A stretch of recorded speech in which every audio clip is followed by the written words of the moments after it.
Assalamualaikum warahmatullahi wabarakatuh. Di sini kami dari kelompok 3 ingin mempresentasikan hasil diskusi kelompok kami mengenai sistem dan model hubungan industrial. Sebelumnya, izin memperkenalkan anggota kelompok kami. Yang pertama ada saya sendiri, Muhammad Asradani, NPM 113. Yang kedua ada Nova Aprilia Eka Putri, NPM 115. Yang ketiga ada Nadia Dewi Prameswari, NPM 126.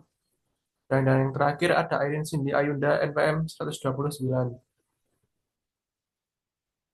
Sistem hubungan industrial. Menurut Dahlia dan Jumyati 2011, secara umum terdapat 5 sistem hubungan industrial. Yang pertama, sistem hubungan industrial atas dasar kegunaan atau utility system.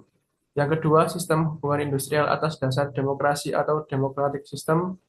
Yang ketiga, sistem hubungan industrial atas dasar kemanusiaan atau human system. Yang keempat, sistem hubungan industrial atas dasar komitmen seumur hidup atau lifelong commitment or lifetime employment. Dan yang terakhir ada sistem hubungan industrial atas dasar perjuangan kelas. Selanjutnya, hubungan industrial pada dasarnya dilaksanakan oleh majikan atau pemberi kerja dengan pekerja atau buruh sebagai penerima kerja. Dan objek dari hubungan industrial sendiri tertuang di dalam perjanjian kerja, perjanjian perburuan, kesepakatan kerja bersama, ataupun perjanjian kerja bersama. Terbentuknya sistem hubungan industrial. Terbentuknya sistem hubungan industrial di suatu negara didasarkan atas falsafah bangsa dan negara tersebut. Sehingga dengan demikian, setiap negara mempunyai sistem hubungan industrialnya sendiri yang berdasarkan atau falsafah negara itu. Perbedaan sistem hubungan industrial. Di belahan bumi lain di luar Indonesia juga terdapat corak dan sistem hubungan industrial yang berbeda sekali dengan yang diberlakukan di Indonesia. Yaitu yang pertama, hubungan industrial berdasarkan demokrasi liberal, dan yang kedua, hubungan industrial atas dasar perjuangan kelas atau class struggle. Selanjutnya akan dilanjutkan oleh teman saya. Selanjutnya, model hubungan industrial. Model hubungan industrial dan web. Model hubungan industrial adalah kerangka yang menggambarkan interaksi antara berbagai aktor dalam dunia kerja, termasuk pemerintah, manajemen, dan pekerja. Model Dunlop salah satu yang paling terkenal mengidentifikasi 4 elemen utama. Yang pertama, aktor, yang kedua, ideologi, yang ketiga, konteks, dan yang keempat, aturan. Model hubungan industrial Dunlop yang dikembangkan oleh Richard Dunlop menekankan interaksi konteks antara berbagai aktor dalam konteks hubungan kerja. Yang pertama, aktor. Dalam model ini, aktor terdiri dari lembaga pemerintah, manajemen, atau termasuk pemilik dan eksekutif perusahaan, dan karyawan, serta perwakilan mereka seperti serikat pekerja. Setiap aktor memiliki peran sesuai dengan kepentingan dan tujuan mereka, dan interaksi antara mereka membentuk struktur hubungan kerja.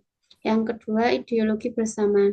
Ini mencerminkan sistem nilai dan keyakinan yang dibagi oleh para aktor. Keyakinan ini bertindak sebagai pengikat yang membentuk pemahaman tentang peran masing-masing aktor. Misalnya, jika manajemen percaya pada pentingnya kolaborasi dengan karyawan, ini dapat mendorong pendekatan yang lebih kooperatif dan dalam negosiasi. Yang ketiga ada konteks.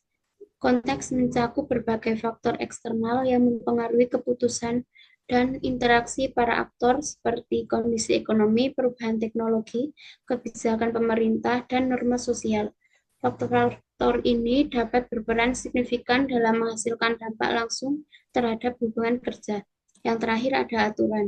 Aturan mencakup ketentuan yang mengatur interaksi di antara aktor yang dapat bersifat prosedural atau aturan tentang bagaimana berinteraksi, substantif, isi dari perjanjian dan kebijakan, serta distributif yang berkaitan dengan distributif sumber daya dan keuntungan. Aturan ini seringkali diatur oleh hukum dan peraturan yang ditetapkan oleh pemerintah. Selanjutnya akan diteruskan oleh teman saya. Selanjutnya ada model Craig atau model hubungan industrial Craig memberikan dimensi tambahan terhadap model Dunlop dengan penekanan pada umpan balik dan input eksternal. Dalam model ini, aktor tidak hanya berfungsi sebagai penerima output, tetapi juga berperan sebagai pengubah input eksternal menjadi bentuk yang relevan dan bermanfaat. Masukan eksternal dan internal. Input dapat berupa tantangan hukum, ekonomi, sosial, dan politik yang mempengaruhi cara organisasi beroperasi. Itu menciptakan kebutuhan untuk mekanisme konversi yang efisien. Kemudian mekanisme konversi merupakan proses di mana aktor mengubah masukan ini menjadi output yang relevan. Mekanisme ini dapat mencakup pembicaraan negosiasi, perumusan kebijakan, dan prosedur penyelesaian sengketa. Output ini pada gilirannya memberi umpan balik yang dapat mempengaruhi masukan selanjutnya.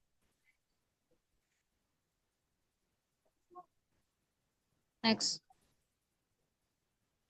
Selanjutnya ada kritik terhadap model Dunlop. Deskriptif dan statis. Kritikus berpendapat bahwa model ini lebih bersifat deskriptif pada normatif. Artinya, lebih diisi dengan karakteristik hubungan yang ada tanpa menawarkan solusi aktif atau prediksi tentang perkembangan di masa yang mendatang. Kemudian minimnya penekanan pada konflik. Model ini dianggap meremehkan pentingnya konflik dan kekuasaan dalam hubungan kerja yang bisa menghasilkan dampak besar pada produktivitas dan kesejahteraan pekerja. Kemudian kemampuan untuk menjalankan penurunan serikat pekerja. Model ini tidak dapat dengan baik menjelaskan mengapa serikat pekerja mengalami penurunan dalam kekuatan dan keanggotaan di banyak negara, terutama di Amerika Serikat. Next. Aspek utama hubungan industrial. Aspek utama hubungan industrial yang pertama ada promosi dan pengembangan hubungan manajemen tanpa kerja yang sehat. Tenaga kerja yang sehat. Hubungan industrial yang sehat penting untuk menciptakan keseimbangan antara kepentingan manajemen dan pekerja. Beberapa aspek yang diperhatikan, yang pertama ada promosi hubungan yang sehat dengan melibatkan komunikasi terbuka, negosiasi yang konstruktif, dan pengakuan terhadap kontribusi masing-masing pihak, di mana harus membangun hubungan yang sehat antara majikan dan karyawan, kemudian meningkatkan kesadaran dan partisipasi karyawan dalam pengambilan keputusan. Kemudian yang kedua, pemeliharaan perdamaian industri dan penghindaran perselisihan industri. Dengan mencegah dan menyelesaikan perselisihan industri melalui mekanisme yang efektif dan meningkatkan peran pemerintah dalam menyelesaikan perselisihan industri. Di mana serikat pekerja berfungsi sebagai perwakilan yang kuat untuk karyawan dengan memperjuangkan hak dan kepentingan mereka di meja perundingan. Kemudian yang ketiga, perkembangan demokrasi industri dengan meningkatkan partisipasi karyawan dalam pengambilan keputusan, lalu meningkatkan produktivitas tenaga kerja dan kesadaran akan peran mereka dalam organisasi. Sebagai regulator dan mediator, pemerintah memiliki tanggung jawab untuk memastikan bahwa aturan hubungan kerja ditegakkan dan dengan keseimbangan agar tercapai. Next. Selanjutnya ada peserta utama hubungan industrial di unit industri. Pada dasarnya ada dua pihak dalam hubungan kerja, yaitu buruh dan manajemen. Selama bertahun-tahun, pemerintah telah memainkan peran utama dalam hubungan industrial dan telah menetapkan langkah-langkah hukum dan hukum untuk hubungan industrial yang baik di negara ini.